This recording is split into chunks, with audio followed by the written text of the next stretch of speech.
येत्या 3 जुलै म्हणजे शुक्रवारी अत्यंत शुभ अशी संकष्टी चतुर्थीचा योग येत आहे. आपल्या मुलांच्या आयुष्यात यश मिळावे, त्यांना चांगली नोकरी लागावी, त्यांच्या अभ्यासात प्रगती व्हावी आणि त्यांच्यावर येणारी प्रत्येक संकटे अडचणी दूर व्हावेत अशी प्रत्येक आईची इच्छा असते. जर काही कारणास्तव तुम्हाला या दिवशी उपवास करणे शक्य नसेल तरीही काळजी करण्याची अजिबात गरज नाही आहे. आजच्या व्हिडिओमध्ये मी तुम्हाला एक अतिशय दिव्य आणि प्रभावी उपाय सांगणार आहे, जो उपवास न करताही तुम्ही करू शकता. आईने फक्त मुलांवरून ओवाळून एक विशेष वस्तू टाकून द्यायची आहे. या एका उपायाने मुलांचे सर्व दोष संपतील, त्यांच्या बुद्धीचा विकास होईल आणि विघ्नहर्ता गणेशाच्या आशीर्वादाने त्यांच्या प्रत्येक इच्छेची पूर्ती होईल. हा उपाय काय आहे, तो कसा करायचा याविषयीची संपूर्ण माहिती जाणून घ्यायची असेल तर व्हिडिओ हा शेवटपर्यंत पहा. जर चॅनलवरती नवीन असाल तर चॅनलला सबस्क्राईब करून कमेंटमध्ये ओम गण गणपते नमः लिहायला अजिबात विसरू नका. यंदा 3 जुलै 2026 वार शुक्रवार रोजी येणारी ही संकष्टी चतुर्थी अत्यंत विशेष आहे, कारण ही ज्येष्ठ महिन्यातील कृष्ण पक्षातील चतुर्थी आहे. ज्येष्ठ महिन्यातील या संकष्टी चतुर्थीला कृष्ण पिंगल संकष्टी चतुर्थी असे म्हटले जाते. या दिवशी भगवान गणेशाच्या कृष्ण पिंगल रूपाची आणि महागणपती पीठाची पूजा केली जाते. ज्येष्ठ हा सूर्याच्या प्रखर ऊर्जेचा आणि आध्यात्मिक साधनेचा काळ मानला जातो. या काळात मनाला आणि बुद्धीला स्थिरता देण्यासाठी संकष्टी चतुर्थीचे व्रत अत्यंत फलदायी ठरते. यंदा ही चतुर्थी शुक्रवारी आल्यामुळे या दिवसाचे महत्त्व अधिकच वाढले आहे, कारण शुक्रवार हा माता लक्ष्मीचा आणि समृद्धीचा दिवस मानला जातो.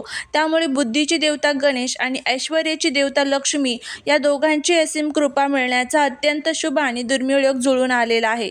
आपल्या हिंदू धर्मात संकष्टी चतुर्थीच्या व्रताला सर्व व्रतांमध्ये श्रेष्ठ मानले गेले आहे. संकष्टी या शब्दाचा अर्थच असा आहे की जी संकटांचा नाश करते.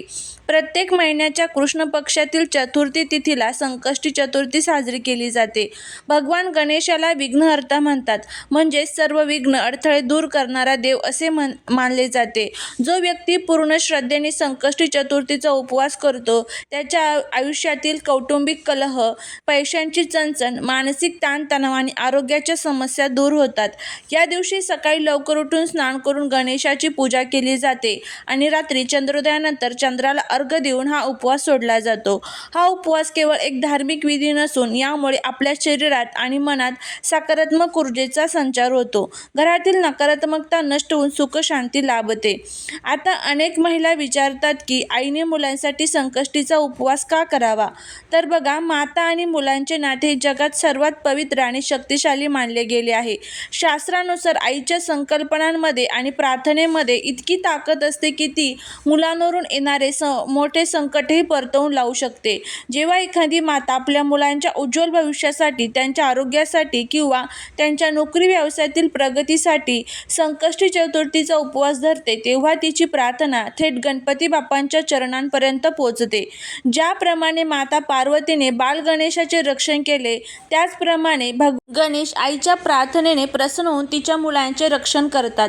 मुलांच्या कुंडलीतील दोष, शिक्षणातील अडथळे किंवा संगतीचे दोष दूर करण्यासाठी आईने केलेला हा उपाय आणि प्रार्थना रामबाण उपाय ठरते. म्हणून शक्य असल्यास प्रत्येक आईने आपल्या मुलांच्या कल्याणासाठी उपवास नक्की करावा.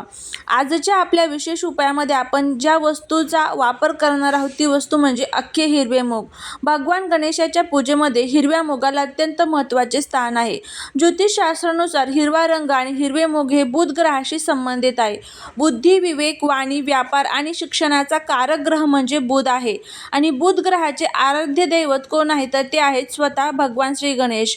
म्हणूनच जेव्हा आपण गणपती बाप्पाला हिरवे मूग अर्पण करतो किंवा मुगाचा उपाय करतो तेव्हा कुंडलीतील बुध ग्रह बलवान होतो. ज्या मुलांचे अभ्यासात मन लागत नाही, ज्यांची स्मरणशक्ती कमकुवत आहे किंवा ज्यांना खूप प्रयत्न करूनही नोकरी मिळत नाही, त्यांच्या कुंडलीतील बुध ग्रहाची स्थिती कमकुवत असू शकते. गणेशाला मूग अत्यंत प्रिय असल्यामुळे मुगाच्या उपायाने बाप्पा शीघ्र प्रसन्न होतात. मुलांची बुद्धी कुशाग्र करून त्यांना प्रत्येक क्षेत्रात यश मिळवून देतात. आता जाणून घेऊया त्या मुख्य आणि अत्यंत चमत्कारिक उपायाबद्दल, जो तुम्हाला 3 जुलैच्या संकष्टी चतुर्थीला करायचा आहे. हा उपाय करण्यासाठी तुम्हाला उपवास करण्याची सक्ती नाही. उपायाची पद्धत नीट समजून घ्या. 3 जुलैला संध्याकाळी किंवा रात्री चंद्रोदयाच्या वेळी तुम्हाला हा उपाय करायचा आहे. सर्वात आधी एका स्वच्छ वाटीमध्ये उजव्या हाताच्या तळव्यावर एक मूठभर अख्खे हिरवे मूग घ्या. लक्षात ठेवा, मूग तुटलेला किंवा किडलेला नसावा. ते अगदी स्वच्छ आणि साधे असावेत. आता त्या मुलांसाठी किंवा मुलींसाठी तुम्हाला हा उपाय करायचा आहे, त्याला घराच्या पूर्व किंवा उत्तर दिशेकडे तोंड करून बसवा किंवा उभे करा. त्यानंतर आईने ते मूग आपल्या उजव्या हातात धरून मुलांच्या डोक्यावरून घड्याळाच्या काट्याच्या दिशेने एकूण 7 वेळा ओवाळायचे आहेत. उतारा करायचा आहे. ओवाळत असताना मनातल्या मनात ओम गण गणपते नमः या मंत्राचा जप करावा आणि गणपती बाप्पांकडे मुलांच्या अभ्यासातील प्रगतीसाठी, नोकरीसाठी किंवा आरोग्यासाठी प्रार्थना करावी. ओवाळून झाल्यानंतर ते मूग घेऊन तुम्हाला घराबाहेर जायचे आहे. हे मूग तुम्ही एखाद्या झाडाच्या मुळाशी, जिथे पक्ष्यांची ये-जा असते तिथे टाकू शकता किंवा पक्ष्यांना खाण्यासाठी टाकू शकता. जर आजूबाजूला कुठे गणपतीचे मंदिर असेल तर मंदिराच्या बाहेर एका कोपऱ्यात किंवा झाडापाशी हे मूग ठेवून द्या. हा अगदी सोपा उपाय. जर मुळे जवळ नसतील तर दुसऱ्या शहरात राहत असतील तर त्यांच्या नावाचा संकल्प सोडून त्यांच्या फोटोवरून ओवाळून सुद्धा तुम्ही हा उपाय करू शकता. हा उपाय अत्यंत साधा वाटत असला तरी त्याचे परिणाम अत्यंत तीव्र आणि सकारात्मक आहेत. जेव्हा तुम्ही मूग मुलांवरून ओवाळून पक्ष्यांना टाकता तेव्हा मुलांभोवती असलेली सर्व नकारात्मक ऊर्जा, वाईट नजर किंवा संकटे त्या मुगाच्या माध्यमातून दूर होतात. या उपायामुळे मुलांच्या कुंडलीतील बुध दोष, राहू केतूचे अशुभ प्रभाव आणि इतर ग्रहांचे दोष शांत होतात. अभ्यासात यश मिळतं. ज्या मुलांच्या अभ्यासात लक्ष लागत नाही त्यांची एकाग्रता वाढते आणि परीक्षेत उत्तम यश मिळतं. नोकरीच्या मुलाखतीमध्ये यश मिळते. अडकलेली कामे मार्गी लागतात आणि व्यवसायात वृद्धी होते. मुलांच्या लग्नातील अडथळे, आरोग्याच्या समस्या किंवा इतर कोणतीही मोठी विघ्नहर्तेच्या कृपेने अडचण पूर्णपणे नष्ट होते. आईच्या हाताने झालेल्या या उपायामुळे मुलांचे नशीब सोन्यासारखे चमकू लागते. अशा पद्धतीने आपल्याला हा उपाय जो आहे तर तो करायचा आहे. खूप साधा, खूप सोपा उपाय आहे. जर तुम्ही हा उपाय केला तर याचा खूप चांगला फायदा जो आहे तर तो तुम्हाला बघायला मिळेल आणि गणपती बाप्पाही आपल्यावरती प्रसन्न होतील. यासोबतच तुम्हाला काही स्तोत्रांचं पठण देखील करायचं आहे. मग ते तुम्ही दिवसभरामध्ये कधीही करू शकता. मग ज्यामध्ये तुम्हाला गणपती अथर्व शीर्षम, गणेश स्तोत्रम आणि ओम गण गणपते नमः या मंत्राचा तुम्हाला जप करायचा आहे. आता जर तुम्हाला हे सर्व स्तोत्र मंत्र म्हणता येत नसेल तर तुम्ही यूट्यूबवरती लावून दिले आणि ऐकले तरी देखील चालू शकते. कारण ही जी संकष्टी चतुर्थी आहे ती खूप मोठी संकष्टी चतुर्थी आहे. या संकष्टी चतुर्थीला तुम्ही हे छोटे छोटे उपाय करण्याचा प्रयत्न करा आणि बघा तुम्हाला याचा किती चांगला फायदा जो आहे तर तो बघायला मिळेल. येत्या 3 जुलैला ज्येष्ठ संकष्टी चतुर्थीत हा छोटासा पण अत्यंत प्रभावी मुगाचा उपाय करायला अजिबात विसरू नका. बाप्पा तुमच्या मुलांच्या सर्व संकटांपासून रक्षण करो हीच गणपती बाप्पांच्या चरणी प्रार्थना. तुम्हाला ही माहिती कशी वाटली मला कमेंट करून नक्की सांगा.